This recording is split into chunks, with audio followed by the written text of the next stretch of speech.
Aujourd'hui, on est avec une voiture assez attendue, la Lexus NX en version 450h+, donc l'hybride rechargeable. Un produit qui représente, je pense, ce que Lexus fait de mieux actuellement. Comme d'habitude, on va parler de l'extérieur, de l'intérieur, l'habitabilité, le coffre. On va terminer bien sûr par la motorisation et on l'emmènera faire un tour sur la route pour voir comment ça se passe. Cette Lexus NX de seconde génération, donc à l'extérieur, je dois vous avouer qu'elle me plaît bien plus que sa devancière. J'avais un tout petit peu de mal avec les premières générations de la Lexus NX, dont je trouvais l'avant et l'arrière pas disgracieux, mais pas forcément très équilibré. Là, on est sur un dessin qui est arrivé à maturité. Certains pourront parler de restylage, mais on est vraiment sur une nouvelle génération, avec une face avant bien plus équilibrée à mon sens. Le dessin est joli, luxueux, sans pour autant être ostentatoire, comme on peut trouver chez la concurrence par moment.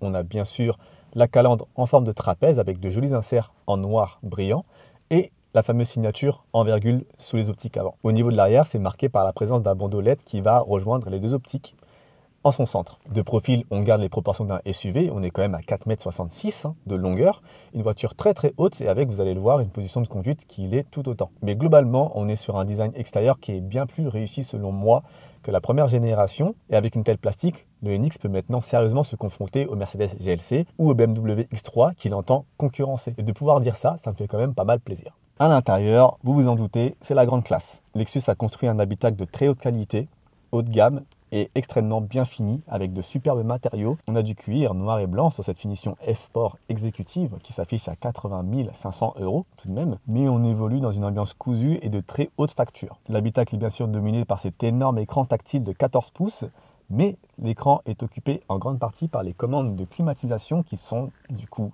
tactiles. Je le déplore, vous le savez, mais elles sont plutôt bien pensées et bien intégrées. Et concernant le système d'exploitation, c'est le dernier que Lexus peut offrir. Il est commun à celui de Toyota. Il est parfaitement facile et aisé de parcourir ce système d'exploitation qui ne cache pas une multitude de menus et de sous-menus. Par contre, là où le bas va légèrement blesser, ça sera la même remarque que j'ai fait par rapport à l'habitacle de la RX 500H que j'ai essayé sur la chaîne, c'est l'instrumentation numérique qui n'est, disons-le, pas au niveau. J'ose imaginer que ça sera mis à jour très prochainement concernant les produits Lexus.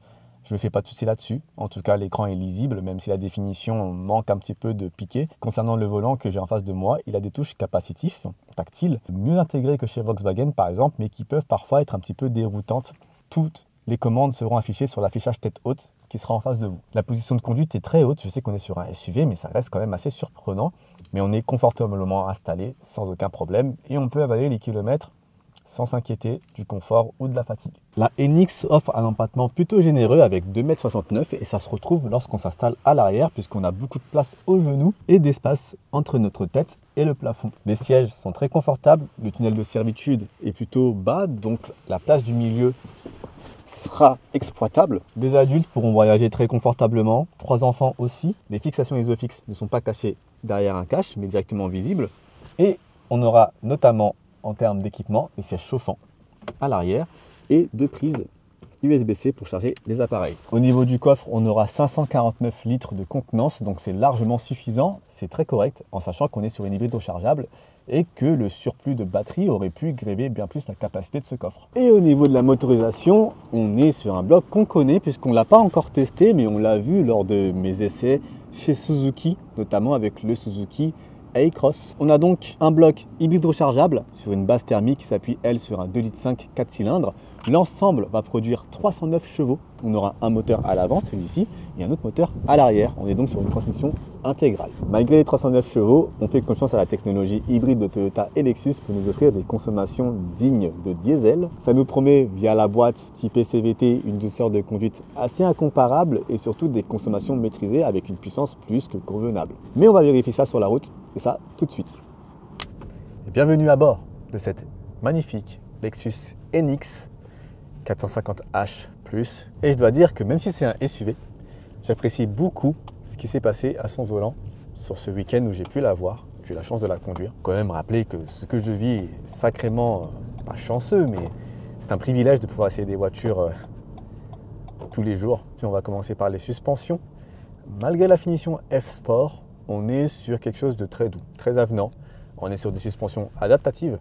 Les suspensions vont pouvoir se durcir lorsqu'on va changer de mode de conduite qui sont au nombre de 5, puisqu'on a le mode éco, le mode normal, le mode personnalisé, sport et sport plus. En effet, la voiture peut avoir un certain dynamisme, surtout qu'on a une transmission intégrale, donc on est rassuré en toutes conditions. Cela dit, ça peut être compliqué de l'amener dans des coins ou dans des virages serrés. C'est une voiture qui s'apprécie beaucoup plus lorsqu'on l'amène tranquillement, avec une conduite de responsable, de papa pas pressé, ou de maman pas pressé. On a donc un amortissement très doux, très avenant, qui filtre réellement bien les imperfections de la route. Le tout est accouplé à une direction un petit peu artificielle par moment, mais qui sait se durcir lorsqu'il le faut, notamment en mode sport et en mode sport plus. Elle n'est pas forcément très bavarde dans cette direction. Niveau freinage, hybride, vous connaissez maintenant la chanson, c'est de l'hybride, ça freine bien, ça freine fort. Au niveau de l'agrément, étant donné qu'on est sur une hybride rechargeable, on va donc avoir deux phases. La phase lorsque la batterie est assez chargée pour nous emmener en propulsion électrique à 100% et lorsque la batterie est déchargée. Bon. Lorsqu'on est en 100% électrique, pas grand chose à dire, on est sur l'agrément d'une voiture électrique. Le moteur électrique est quand même suffisamment puissant pour nous amener à 130 km/h et pas lentement. J'ai été assez surpris de voir qu'en accélérant à fond, on avait quand même pas mal de puissance. Concernant l'autonomie en tout électrique, j'ai réussi à rouler exactement 69 km et 900 mètres avant de vider complètement la batterie et de passer en mode hybride. Et en mode hybride, on récupère tout simplement le fonctionnement normal d'une hybride de chez Toyota ou Lexus. Et donc, on n'a pas la sensation de traîner à un point mort, puisque la voiture revient à son fonctionnement, on va dire, originel. Et là, de la part de Toyota, on va le voir au niveau de la consommation derrière, c'est forcément très bien géré. Pour les habitués de la marque, on ne perd pas du tout ses repères. C'est très naturel. Bien entendu, on va avoir un moteur qui va quand même donner des décibels en pleine charge. Il faut faire attention parce qu'on a quand même 309 chevaux et ça va vite, ça va très très vite. Pour cet essai, j'ai fait exprès de ne pas recharger la voiture. J'ai pas joué le jeu de l'hybride rechargeable alors que d'habitude je le fais tout le temps pour vraiment voir ce que ça donnait en termes de consommation lorsqu'on arrivait au bout de la batterie. Et vous allez le voir après, les résultats sont plutôt bons. Niveau performance, on a donc 309 chevaux, mais je pense que les 309 chevaux sont disponibles uniquement lorsque les batteries sont complètement chargées.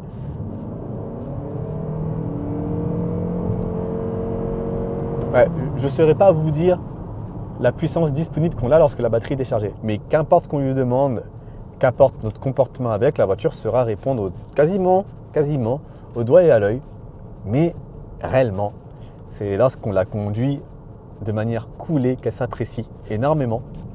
Et je vais vous faire une confidence. J'aurais adoré voir ce système, puisque la motorisation hybride simple, elle est forte de 218 chevaux.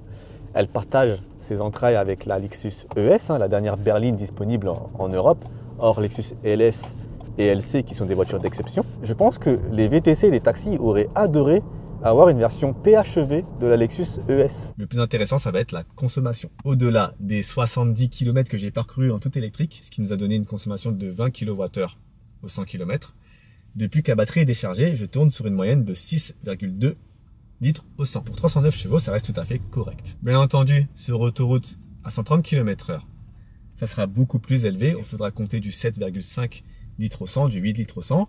Mais en ville, on a une voiture qui, malgré son gabarit, malgré sa taille, sait faire de la ville son jardin en termes de consommation avec son fonctionnement en hybride qui est très connu désormais et vraiment est au top niveau de ce que Toyota Lexus peut produire. Et sur petite route, c'est tout aussi impressionnant puisqu'on tourne autour des 5-6 litres au 100 km.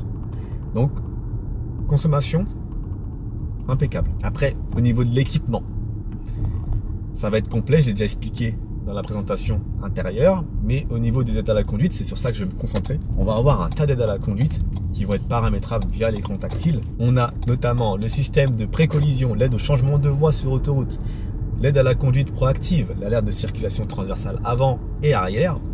Bon, le moniteur d'angle mort, ça c'est un classique maintenant. Le système d'alerte de sortie de voie, l'aide à la signalisation routière. Je vous fais littéralement la liste de ce qui est affiché à l'écran. Et en ce qui concerne l'infodivertissement, Apple CarPlay sans fil, Android Auto avec un fil par contre. Et au niveau des aides au stationnement, on a une caméra panoramique 3D qui permettra de vérifier le moindre recoin de votre manœuvre lorsque vous allez la faire. Les amis, c'est tout pour ce passage sur la route avec la NX 450H+. On se retrouve dans un instant pour la conclusion. Alors, cette Lexus NX 450H+, Le nom est long quand même. Je pense qu'actuellement, c'est le meilleur produit que Lexus puisse proposer dans son catalogue. On est sur une hybride rechargeable, donc fiscalement, c'est intéressant. Et on a pu voir que la motorisation hybride rechargeable est complètement maîtrisée par le groupe Toyota Lexus, alors qu'à la base, ce n'est pas forcément la position ou la direction que la marque souhaitait prendre. Et c'est très réjouissant. On a donc vu qu'on a des consommations très acceptables, et je pense que ça en fait un incontournable dans le segment des SUV familiaux en hybride rechargeable. Je rappelle que cette NX 450H+, s'échange à partir de 80 500 € dans cette finition d'essai et sera donc de ce fait dédié à un certain public, chefs d'entreprise et autres. Les amis, c'est tout pour cette vidéo, j'espère qu'elle vous aura plu. Si c'est le cas, n'oubliez pas de me laisser un pouce bleu. En attendant la prochaine vidéo, comme d'habitude, je vous demande de rouler prudemment, vous êtes safe et moi je vous dis peace.